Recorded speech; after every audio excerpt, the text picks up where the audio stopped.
Hello everyone, and welcome to the last lesson of this workshop about commodities and spread trading. This final lesson will be purely practical. I will show you an example of a specific trading opportunity and guide you through the entire analytical process. And at the end of the lesson, you will learn where to find more information about commodities and spreads. As with every lesson, I have to remind you this video is not investment advice. If any financial instruments like futures, spreads, ETFs, options or others are mentioned anywhere in this video, it's always just for educational purposes. Let's briefly reiterate the simple strategy we built in the previous lesson. We started with the COT analysis, followed by a technical analysis of the underlying. Once we have a clear output from these two analyses, we move to the term structure chart where we look for suitable combinations of futures contracts. After finding it, we take a quick look at the seasonal trend of the selected spread or outright futures contract. If all these studies pass the criteria of our trading system, we start following the spread or futures contract and use technical analysis to spot the best entry into a position. But now to the promised opportunity. We have talked a lot about grains, so let's try something different. We will focus on the coffee market. Here you can see the coffee term structure from January 17th, 2020. The entire curve is in contango. Now let's add the average term structure over the last 5 years, which is the red one, and for the previous 15 years, that's the green one. By the way, these average curves are not calculated from all data over the past 5 or 15 years, but just from prices on the same date each year. They are therefore not distorted by seasonal effects. You can notice the contango in January 2020 was not a coincidence, as the averages show this was a normal state in that part of the year. Here is another chart that I have never shown you before.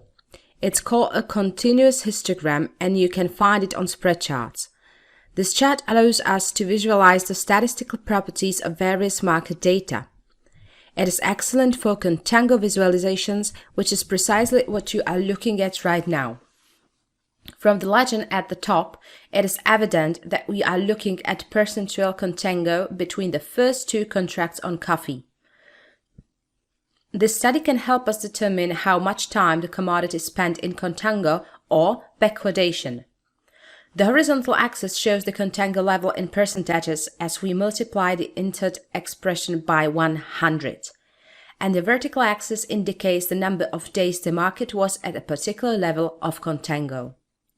How is this different from the average on the previous term structure chart? Unlike term structure averages that are calculated just from the prices on the same day every year, the contango histogram contains much more data as it includes every day of the selected period. Every statistician would tell you that the more data you have, the better. Yet, the term structure averages are not distorted by seasonality and the effect of crops or heating seasons. In practice, it is best to look at both charts as we are doing right now. Both charts are fully explained in the Spread Charts app tutorial, so we will not delve into details here. For the purpose of our analysis of the coffee market, we are interested in one metric from the histogram chart: how much time the market has spent in positive contango, specifically over the past 20 years.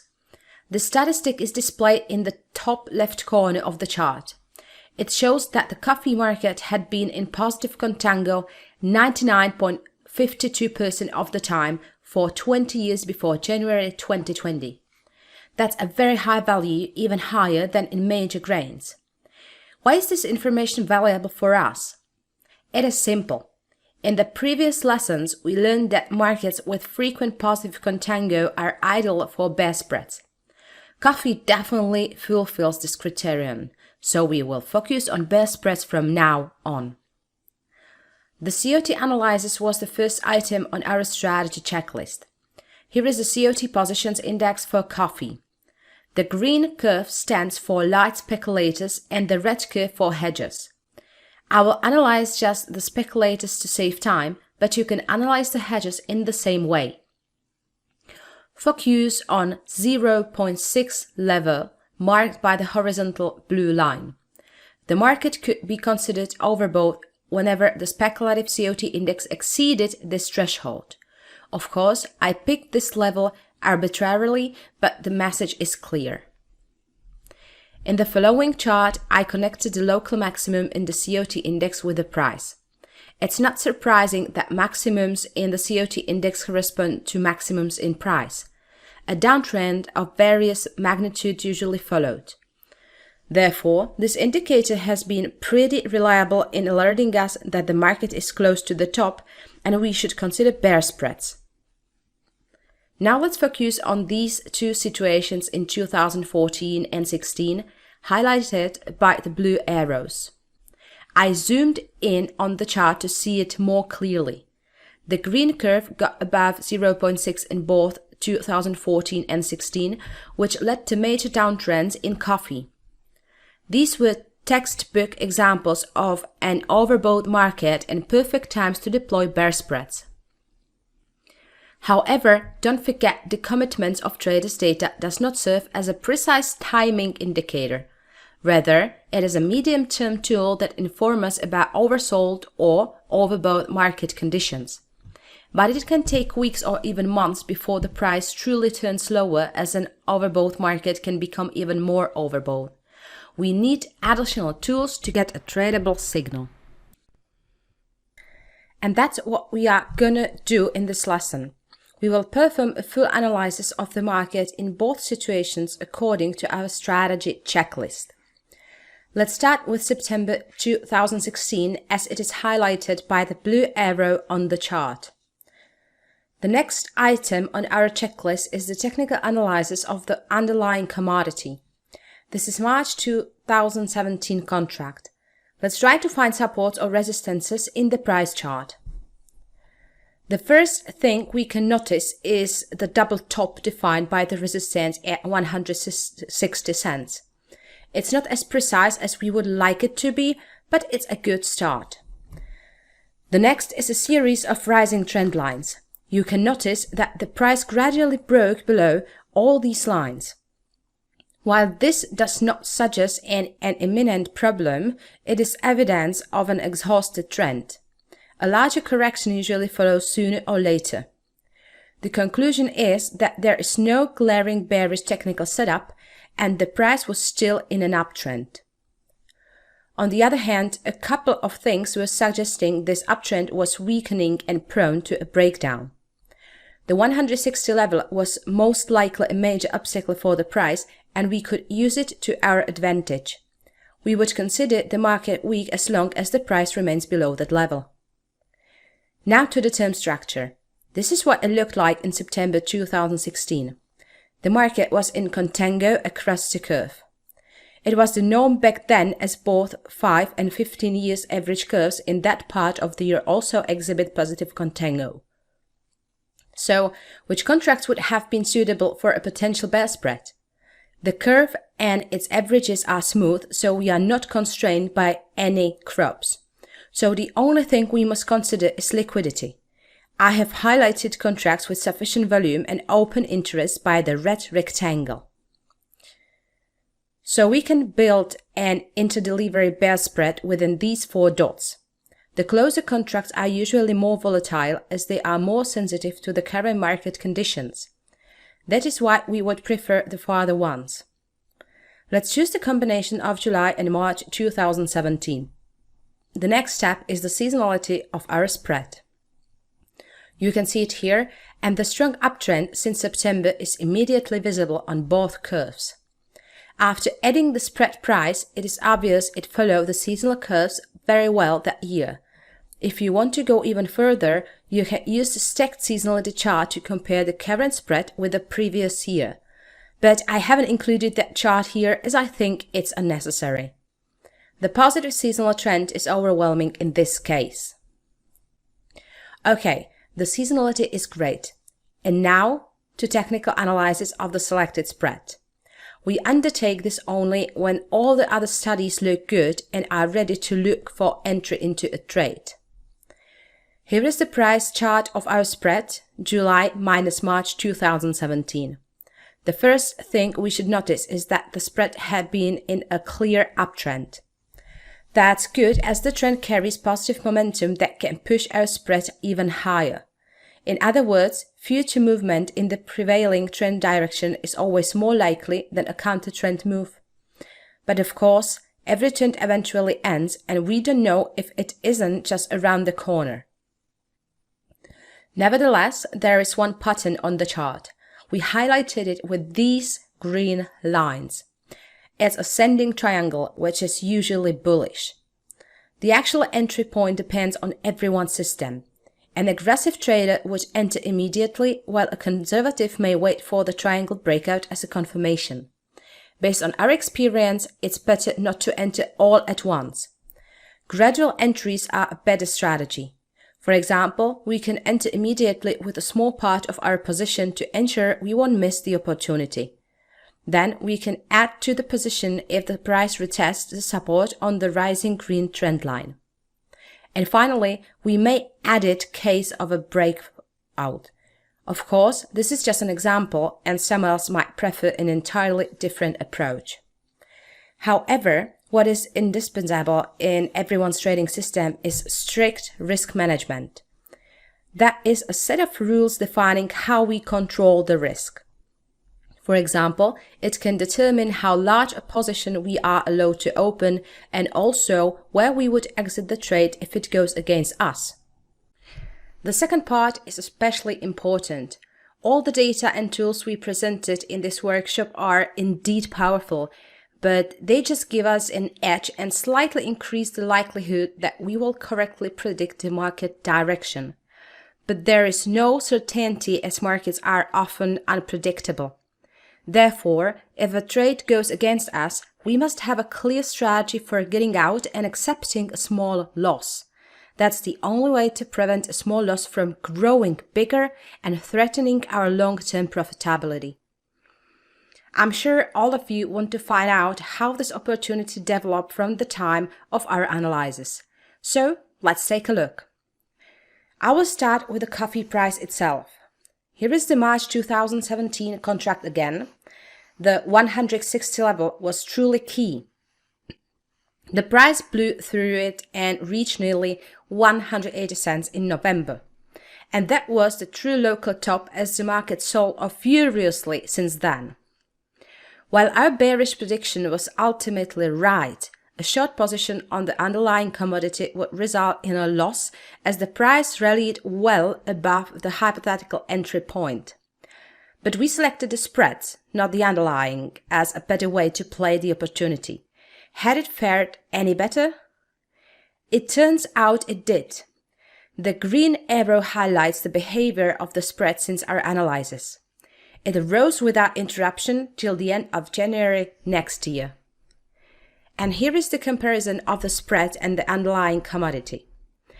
What really deserves your attention is the period when coffee prices surged together with the bear spread. We highlighted it on this chart. If you remember what we told you before, bear spreads usually move in the opposite direction to the underlying.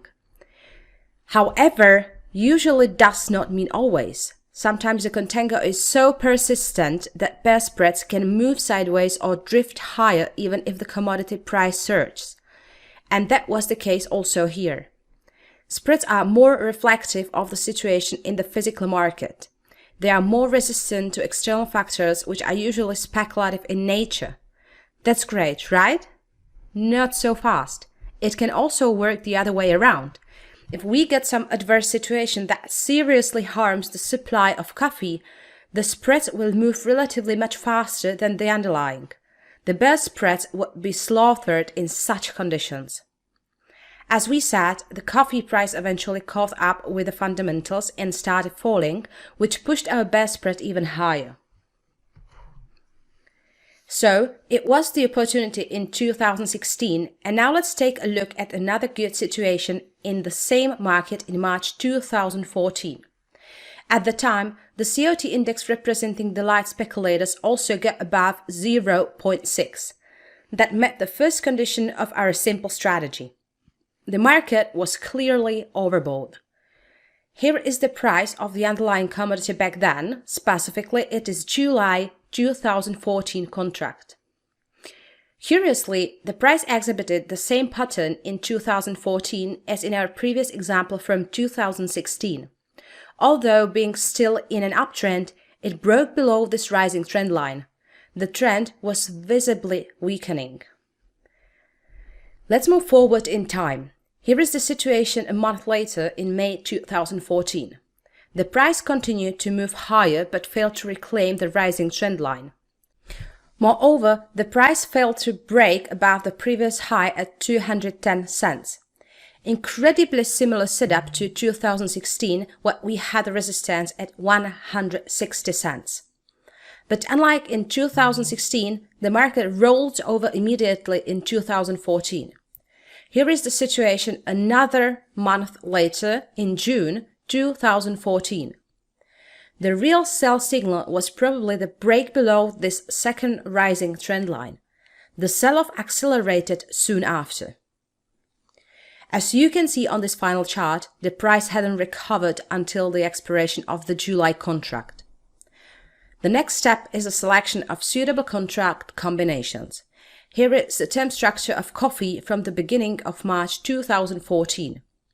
We are interested in bear spreads again, so we will search among the contracts in this red rectangle as they have sufficient liquidity. We are not constrained by harvest here as the term structure is smooth.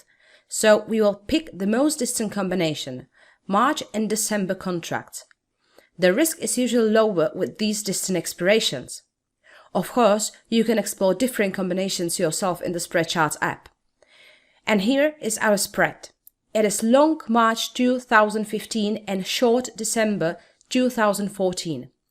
I think it's unnecessary to go step by step, so I included the price of the spread nearly until the expiration.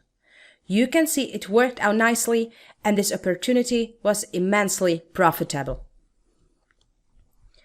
However, let's not get ahead of ourselves. Remember, we started the analysis at the beginning of March 2014, and the spread looked far from appealing back then. Its price was falling off the cliff, and catching such a falling knife is never a good strategy. The first time it made sense to think about entering the spread was when it refused to break below the previous low in March. However, the price was swinging like crazy and the risk was simply too high. A much better entry point presented itself between the second half of April and the first half of May. The volatility contracted and the price created this nice trading range. That was the best time to build a position. Once the spread broke out of the range, it never looked back. The profit compared to the undertaken risk was great. Finally, here we have a comparison of the spread and the underlying commodity price over 2014. While the underlying moved sideways, our spread trended higher.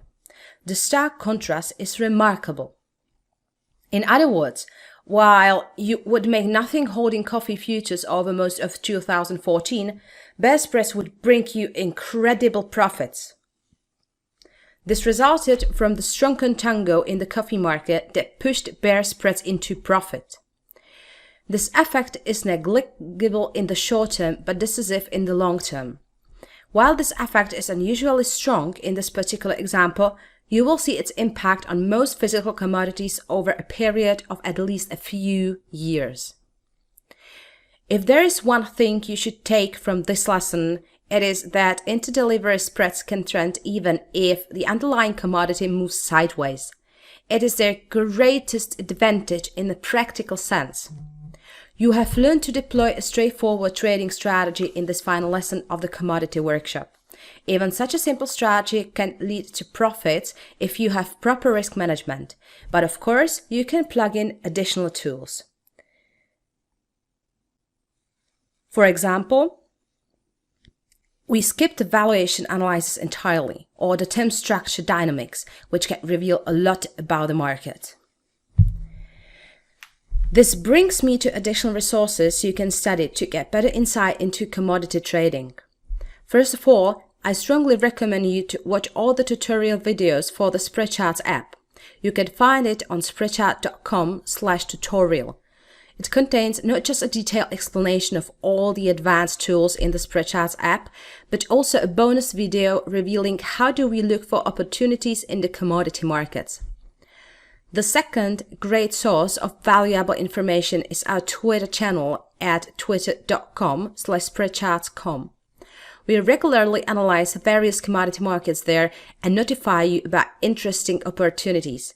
So if you want to stay up to date with the markets, follow our Twitter channel. And it's just must. Last but not least, I want to mention the premium version of Spreadcharts. The free version is fine. It allows you to access market data and the majority of charts. It is not just some demo version of limited usefulness. Unlike other platforms, our free version is pretty capable and will make you acquainted with the world of commodities without spending anything. That's great, and especially for beginners. However, if you're serious about commodities or want to speed up your learning process, the premium version will be incredibly beneficial. First of all, it will allow you to save the charts you created into the watchlist so that you can instantly open them up whenever you need them. Moreover, you will be able to work with many charts at once, as the maximum number of charts tabs would increase from 3 to 100, depending on the computational power of your device. Advanced studies like the continuous histogram are also part of the premium version. But the killer feature is the trading signals powered by artificial intelligence. They are not recommendations for making actual trades, as we do not provide investment advice. Instead, they serve as a wider selection of potentially interesting market opportunities. Crucially, these are not some common backward-looking seasonal signals that completely ignore the current state of the market. Our advanced AI model aggregates many types of different market data and generates predictions every day. The signals save our users a huge amount of time they would otherwise spend going through each market manually every week. Of course, a deeper analysis of each opportunity is everyone's responsibility. And finally, our premium world-class research represents the best opportunities in the markets, in addition to macro outlooks, standalone strategies, and other in-depth insights into commodity markets. If you want to find out more about the premium version, go to spreadcharts.com, where it is described in detail. And that was the last piece of information in this lesson, and also in the entire commodity workshop. I hope you got a better understanding of commodities and the benefit they can bring to every trader or investor. Especially commodity spreads can be a great complement to other trading styles due to their lower capital requirements. I think nobody can afford to ignore commodities, as they often present incredible opportunities even when equities or bonds are having a hard time. Thank you for your attention, and I wish you success in the world of commodity trading.